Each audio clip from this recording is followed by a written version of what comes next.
Hello! Welcome to another video! Today we are talking orange. We all know that orange is one of my favourite colours. Orange is very much my brand colour.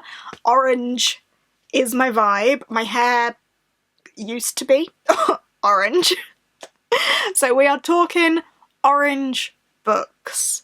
Now I'm not going to do like a whole recommending a rainbow thing.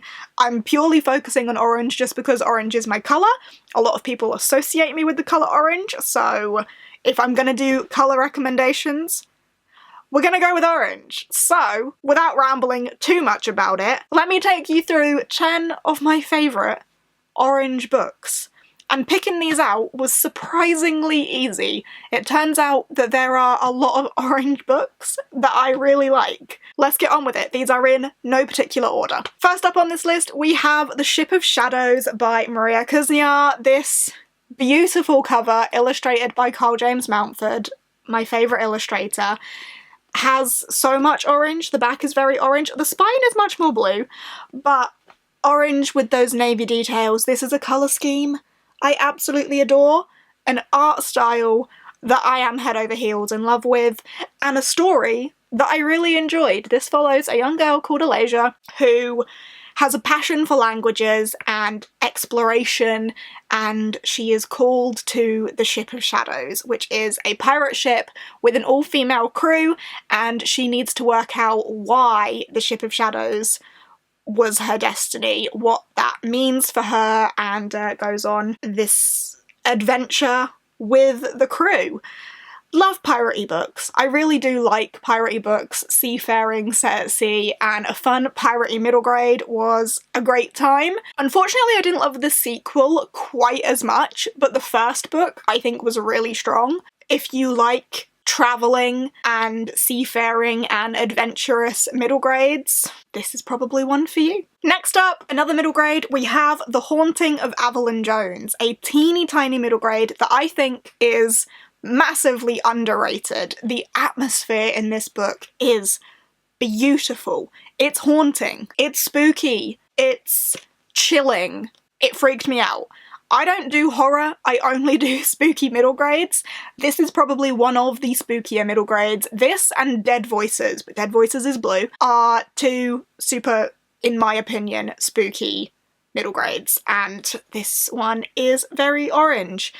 This follows a young girl called Evelyn Jones who is obsessed with anything a little bit spooky, and she finds a book in a used bookstore that has the history of this place that she is staying in, and it turns out that it is a little bit spookier than she perhaps first assumed, and a missing person was the previous owner of this book. So she starts investigating what possibly could have happened to Primrose, who was the owner of this book, and how it's tied up with the spookiness of the stories that she's learning. I really enjoyed it. I love a spooky middle grade, and this one, honestly, I think is so underrated. It is so atmospheric, and I mean, I know it's not spooky season at the minute, but if you want a spooky season read, this is definitely up there with my recommendations. I thoroughly enjoyed it. And its sequel as well, which is The Bewitching of Evelyn Jones. I really enjoyed this. Next up, we have Memory of Souls by Jen Lyons. 5 stars. Fucking love it. Ruin of Kings was one of my favourite reads of last year. 5 stars immediately. The sequel, The Name of All Things, 5 stars, love it immediately. Third book, Memory of Souls, 5 stars, love it immediately. I don't know how to summarise this series. There is a prophecy. There are dragons. There are magical artifacts that all do a great number of things and make the story a little bit confusing in places, but holy shit did I love it. It makes sense to discuss Ruin of Kings more than the later books in the series, but Ruin of Kings follows a man called Kieran who is roped up in more than he could ever possibly understand. The gods want a piece of him, the dragons want a piece of him, a secret society of people want a piece of him, the royals want a piece of him, because he is quite possibly destined to destroy the world. But yeah, there are demons, there are gods, there are dragons, there's magic, these artifacts that cause all sort of chaos. And the way that it's told in multiple perspectives. It's like a dual perspective one with the first book with Kieran and Talon, but it's also told from like an overarching narrator that has like footnotes. It's almost like this narrator is telling the story as Kieran told it, but then will like add footnotes in, but I think this. And sometimes they're just really sarcastic comments. I love the way it's written. Similarly, as the stories go on, that is how they're told. I can't even comprehend the like scale of this story and where I'm at. I know what's going on, but I don't know what's going on. And I just can't wait to read more. And the last book in this series comes out this year. Love it. One of my favourite series ever. And the third one happens to be orange. Next up, I have A Tangle of Spells by Michelle Harrison. The edges are not very orange at all, but the cover definitely is. This is book 3 in the Widdershins Sisters series. It starts with A Pinch of Magic, then we have A Sprinkle of Sorcery, A Tangle of Spells, and then the latest one, A Storm of Sisters. But yeah, book 3 in this series. I adore these sisters. You've probably heard me talk about this series a whole lot, and mainly the fact that the youngest of the sisters, Charlie, really reminds me of my little sister. They are like two peas in a pod, so alike, it's crazy. These sisters have their own pinch of magic. I won't talk too much about the third book in the series, we'll talk more about the first one. The sisters live in a pub on an island called Crowstone, and they are cursed. They are cursed to never be able to leave this island, and Betty longs for adventure. Betty is the middle sister who longs for adventure and to get out and see the world. So they need to work out how to break the curse that is on their family, find out the history of where this curse came from, why it was placed there, how they can break it, and as I say, they discover their own pinch of magic along the way. And in this one particularly, there is a mysterious painting, there is something witchy, and some bad magic at play. But yeah, I really love these books. The relationship between the sisters is just so perfect, and as I say, Charlie basically is my little sister, and I have a real soft spot for her. Next up, we have one of my favourite polar fantasies. We have Northchild by Edith Patu. It's a lighter shade of orange, but it still counts. And this is an East of the Sun, West of the Moon retelling, and I love East of the Sun, West of the Moon retellings. That's not a secret. I go on about that every time it gets to Polathon season. But this follows a young girl called Rose who was born facing north, and it has been said that a child born facing north will venture far from home and embark on a dangerous journey. And Rose makes a pact with a big white bear that she will travel to him to his enchanted castle, and yeah, the plot of East of the Sun, West of the Moon, basically. I don't want to say too much because I don't want to spoil it if you don't know that story, but Rose is a wild child who is desperate for adventure and that journey. However, her mother is very superstitious about all of this, and she wants her children to have been born facing the other compass points, but she was born facing north and is therefore destined for this dangerous future. I love this book so much because I love East of the Sun, West of the Moon, and any retelling I can get of it, basically, including this one. Freaking love it. Next up, I have Charmcaster by Sebastian de Castell. This is book 3 in the Spellslinger series. This one is particularly orange, and I had to show you the paperback because it's got these gorgeous orange sprayed edges. It is the brightest, boldest orange book I think I have, and it's from one of my favourite series, so perfect. Again, I won't tell you too much about book 3 though, because that would be spoilery, but the Spellslinger series follows a 16-year-old Kellen, who is about to take his mage's trials. However, when he's about to start his trials, his magic disappears. His magic vanishes. He gets a little bit of assistance from a woman called Ferius Perfax, who has a few tricks up her sleeve, and it ends up with Kellen and Ferius being on the run and wanted. It's chaotic. Kellen starts off this series as a whiny, annoying little boy, but the progression is brilliant, and I love Sebastien de Castel's writing. That's no secret. He's one of my absolute favourite authors. The sarcasm, the wit, his writing style just really meshes with me. And we also have Rikis, who is a sassy, sarcastic squirrel cat. I just love everything about this series so much. I need to continue my reread, actually. This is where I would be up to in my reread, so I need to get to this sometime soon again. But yeah, I love this series. You've heard me talk about it so many times, so I won't do it again now, but perfect. Next up, I have Castle of Tangled Magic by Sophie Anderson. Again, that orange and navy colour scheme is beautiful. I love it. I love it. This is Sophie Anderson's third book. They're not necessarily a series. We've got The House with Chicken Legs, The Girl Who Speaks Bear, and The Castle of Tangled Magic.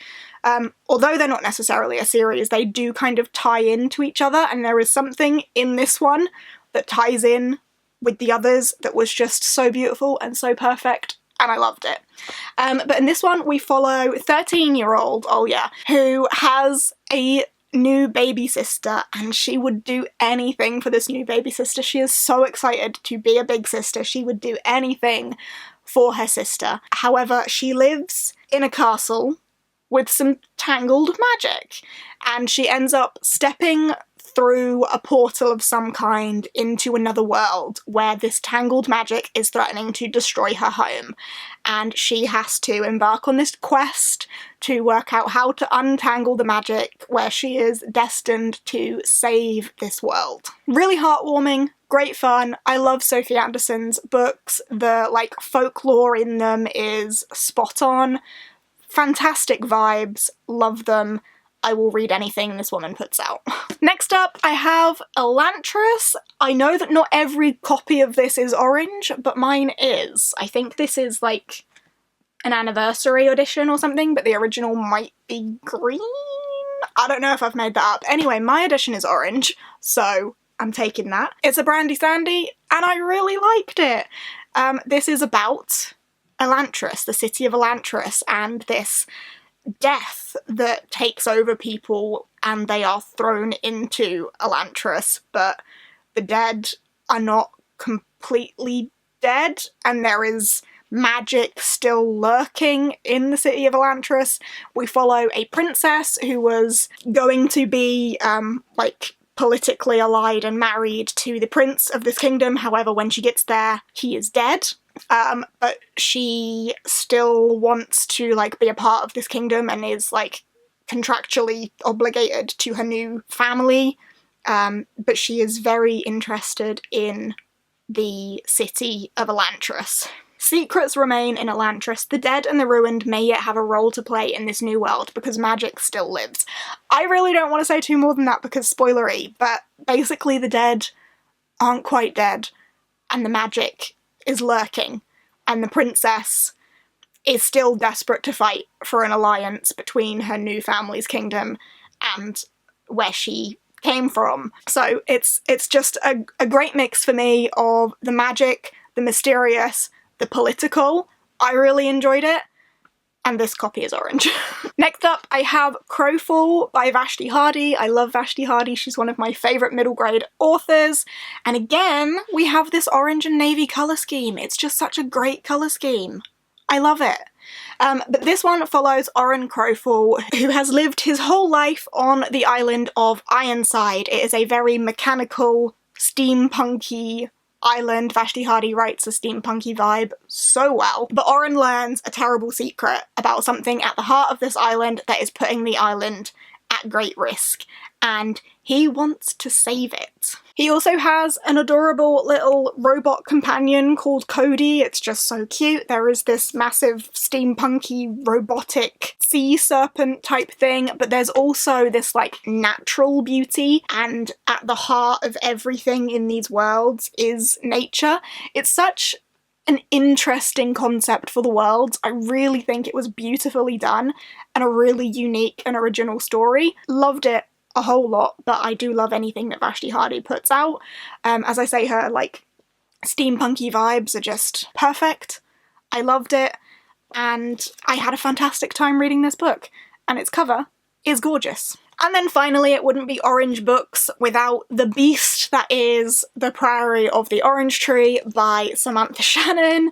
I mean, it is pretty yellow as well, but it's also very orange, and quite difficult to hold up because it's a beast. I will forever be proud of the fact that I read this in 3 days. Good God, it's so heavy. Yeah, dragons. How do you describe The Priory of the Orange Tree? It's been a long time since I read this, but it's about an ancient enemy, the Nameless One, an ancient dragon who is yet to be awoken, and a queendom where as long as the queen and her family are in power, the Nameless One will never wake. However, there are motions in action which may mean that the Nameless One wakes. We follow Queen Sabran. She is yet unwed and does not have an heir to the throne, so this means that this, like, piece with the Nameless One being, like, banished is on edge, and dragons and stuff are awakening. On the flip side of that, though, we have Tane, who is training to be a dragon rider with the, like, sea dragons, and that whole imagery of that side of the world is so incredibly beautiful, but a decision must be made that could change everything over there as well, and we follow one guy who is an arsehole, but his perspective is still important and relevant, but his perspectives really do infuriate you as a reader. So it's about these two different sides of this world, the different views on dragons. There is some sort of dragon plague, these two sides of the world being, like, unable to ally, and an ancient enemy waking from a very deep sleep. But yeah, this book is an absolute brick. I should probably reread this one at some point. I really loved it a whole heckin' ton. The, like, book is falling out of the dust jacket. Yep, there it goes. I'm gonna put it down now. But there we go. There are a ton of orange books that I absolutely love. It was easier than I thought it was going to be to find a bunch of orange books. It's surprising how many of them I do love. And there are a lot of orange books that I'm also really excited to read. I really just have a thing for orange. I'm attracted to it. What can I say? Anyway, that is it for this video. I hope you have enjoyed. If you have, give us a thumbs up. Chat to me down below. Is there a particular colour of book that you are drawn to? Let me know. I am intrigued to know. But yeah, thank you ever so much for watching. I will see you in whatever comes next. Bye!